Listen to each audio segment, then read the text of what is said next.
Ini Tapera yang maksa warganya untuk kena 3% lagi dari penghasilan. Memang banyak kontroversi dan ini tuh wajib. Tapera atau tabungan perumahan rakyat sampai diplesetin sama orang ya. Tambahan penderitaan rakyat. Banyak orang. Jadi kalau mau beli rumah 200 juta perlu nabung 111 tahun. Itu pun kalau harga rumahnya nggak naik. Ujung-ujungnya ini hanya akan jadi subsidi silang yang merugikan masyarakat kelas menengah. Belum lagi kalau dananya dikorupsi. Nggak ada yang protes atau nolak gitu? Ada kok. KSPSI merasa kalau kebijakan ini lebih banyak merugikan buruh. Presiden Aspek Indonesia juga menilai kebijakan Tapera untuk pekerja swasta ini masih ngawang alias belum jelas. Dan yang kedua Pak, ada nggak sih Pak, ini saya lihat wawancara Pak Basuki di mana-mana kalau ditanya Tapera, ini jawabannya tuh kok tidak firm gitu. Ya Pak, ini Tapera gimana nih Pak?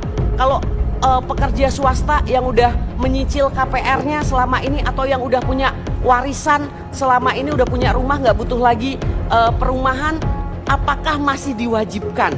Nah ya kan, terus kadangkala ada beberapa dari pemerintah yang mengatakan ya itu kalau yang mampu nanti untuk subsidi yang tidak mampu. Mohon maaf Pak, subsidi itu kewajibannya negara, bukan sesama warga negara memberi subsidi. Sebelum keluar yang namanya peraturan, pasti ada yang namanya permintaan. Pertanyaannya, siapa yang minta Tapera untuk dijadiin aturan wajib? Siapa itu yang minta? Siapa yang minta? Ya buruh setiap tahunnya dalam kenaikan upah dibatasi gitu ya. Tapi tentunya dengan ada kebijakan-kebijakan pemerintah saat ini gitu kan, akhirnya ya buruh banyak sekali potongan-potongan nih. Iya. BPJS sudah tinggi gitu kan, ditambah lagi ada Tapera. BPJS ada dua, kesehatan sama ketenagakerjaan. Betul. Kita kan kalau melihat BPJS ketenagakerjaan kan kita berhak menggunakan dana BPJS ketenagakerjaan kita kan sebesar berapa, 30% atau berapa tuh?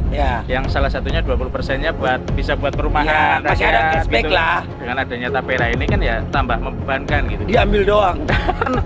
Masuk pada era Jokowi lah ya mungkin ya. Kemudian kemerosotan regulasi itu sudah mulai dilakukan. Bagaimana kemerosotan tadi lah ya, bicara soal kualitas hidup. Kualitas hidup kalau bagi buruh itu kan bersumber pada upah, bersumber pada ekonomi. Upah naik tinggi, secara kuantitas angkanya naik tinggi, tetapi dia digerogoti oleh harga kebutuhan pokok yang naik dan sebagainya. Sehingga Pak, ya naiknya gede doang. Tapi dalam prakteknya ketika dibelanjani sama.